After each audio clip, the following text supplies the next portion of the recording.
what percentage of people dread going to work because of lecherous colleagues? The answer is 16%.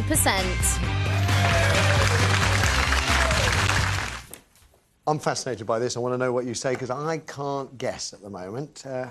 It's this newspaper, it is newspaper silly season at the moment, and I want to know if it's offensive to ask someone if they've got an all-over tan. As I mentioned earlier, just such a comment has started a major row. It's happened down in deepest Devon, where Plymouth councillor Terry Beer is suing a former colleague, Malcolm Haggart, for harassment after he sent her a letter when she returned from holiday in Spain. Mr Haggart wrote, "Although it might seem impertinent, I trust that the weather was such that you managed to achieve an all-over tan, a good holiday, and were able to recharge your batteries before coming back to the horrendous weather we have endured in Plymouth." That's it, verbatim.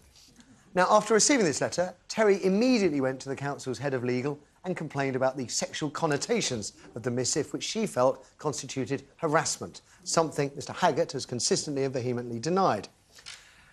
Now, I'm going to cut a very, very long story short here, because the pair have ended up in court arguing over the claim of harassment. The content of the letter is not going to be ruled on, OK? It's not our job, my job or yours, to interfere with a court case.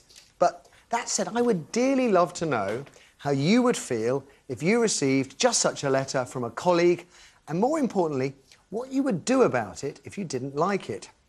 Now, we've made some calls. According to the Citizens Advice Bureau, if you feel uncomfortable about what someone's writing or saying to you, then that can constitute sexual harassment. And yet, can you square that with things like Donald McGill's postcards with their cheesy gags about all-over tans, which seems so dated and unsexual in this day and age? I mean, they're 50 years old. I keep getting the feeling, Janet, that we're having we're born-again prudes in this country, but maybe I've got it wrong. Would you be offended if I wrote, or anybody wrote to you, after you came back from holiday, amongst other things, asking if you had an all-over tan? I think it does depend on the context, actually. In that context, that's verbatim. That's verbatim, but we don't know the relationship before and after. They sat on the same committee on a council. Yeah, but had she been fending him off before? Had he made her feel uncomfortable, which is what sexual harassment boils down to? I think it's all in tone. Somebody can say, "You look great," and you feel great. Another person can say it in a way that makes you think, "Oh, okay. what are you saying?" But I think the way of dealing with it so that's the secondary, yeah. You know, it's more empowering, especially as a woman who, although it does happen the other way around, it's more likely to be towards the woman. I think there's a way of reducing the person, coming in with a letter, whatever it happens to be, and saying, "This you, come off it, no more," in front of everybody. Because most people in sexual harassment cases try and get their victims, and that's what they are, alone. They try and make it so that it's just you and them, and they reduce and reduce so that every single time you feel uncomfortable, there are no witnesses, there is just you saying something, which is innocuous in content, but it is context. So if you were uncomfortable with that comment, if it came, what would you do about it? What would you yourself actually do? If it didn't work making it a joke in the office, this is what he thinks it's OK to write, and then everybody goes around to him and hopefully he's got the olive tan of a blush and looking a bit embarrassed. If that doesn't work, then you do have to say to them, "Don't do this to me anymore because I don't like it. It may be OK for you, your friends, not for me, so just don't." You've got an HR department round the corner. Would you have... That's very much a last resort, and they would probably advise you to try and sort it out as well, I would have thought. You see, this, because we looked into this as well, and in essence, if the complaint is brought to them, they have to act. They can't say, "Pull yourself together, you silly cow." Well, why couldn't they say that? Quite, because they can't, because they may then be found liable themselves in the subsequent... This is the litigious world we live in, isn't it? Which is ridiculous. I think, in context of what's happened here, that this woman, Terry Beer, is pathetic. We've got to be careful, because I don't want to get too much into the case, because there is an active case. It's a civil case, not a criminal case, but there is a case nonetheless. I don't think the man had any ill intentions in this context, and I think the irony is she's a counsellor. But I'm mindful of what Janet said, because we don't know the full backstory. But is the idea, meaning, when he says all over tan, the implication is that nudity. Yeah.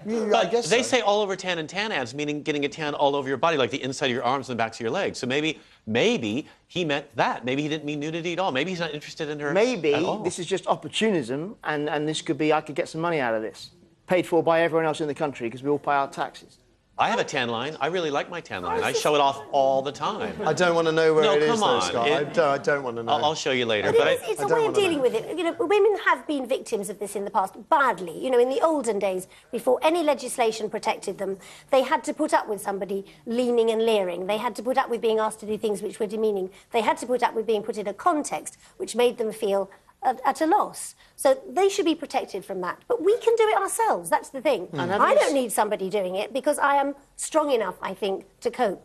But for everybody else, you do need something in place which protects you. But it's always very sad when something which seems like this to us, very trivial, gets this far. Because essentially it demeans everybody else who says, I don't like it when you talk to me. It undermines the genuine complaints. It really does. I still want to be objectified. I'm 47. If someone says something nice to me about anything about my appearance, that wasn't like you grizzled old Hollywood housewife get off stage, anything other than that, I'd be like, thanks. I'd write a thank you letter instead of complaining about the note I got. Right? Right. Let's throw it open to you. I'm just fascinated. I think Janet has raised some very, very important points, but still, within whatever context you want to look at it, it's a pretty trivial, it's very I am woman, hear me roar. It's very it? 70s Helen Reddy, don't you think a little bit? Really Kirsty. OK, we have Deborah first on line 3. Deborah, good morning. Good morning. So the comment, first of all, asking someone if they have an all-over tan, is that a problem for you? No, I think that if you know the person, and we don't know the circumstances around this whole complaint, Absolutely. but assuming it's somebody in the office that you know, Yeah. if they are a good-looking person and they made that comment to me, I would think, oh, how lovely. He wants to know if I've got an all-over tan, and, you know, be a bit flirty and a bit fun, and you'd probably have a little bit of a joke back. If they were someone that was considered to be a bit old, a bit lechy, then you'd probably think, oh, no, I don't want that person making that comment to me. I'm going to go... Scott, never use those words, OK? You've been told. Old and lechy. But that's what it is then, isn't it? If you're attracted to the person, then it's fine. But if you're not... Yeah, but I think Deborah's right there. Now, if OK, let's say it was somebody old and lechy like Scott who said it, OK? And you were offended, what would you do about it, Deborah? If I was really offended by it, I'd probably, first of all, I think, like Janet, I'm strong enough to be able to hold my own. And I would say, you know, I find that offensive, just go away, don't even talk to me.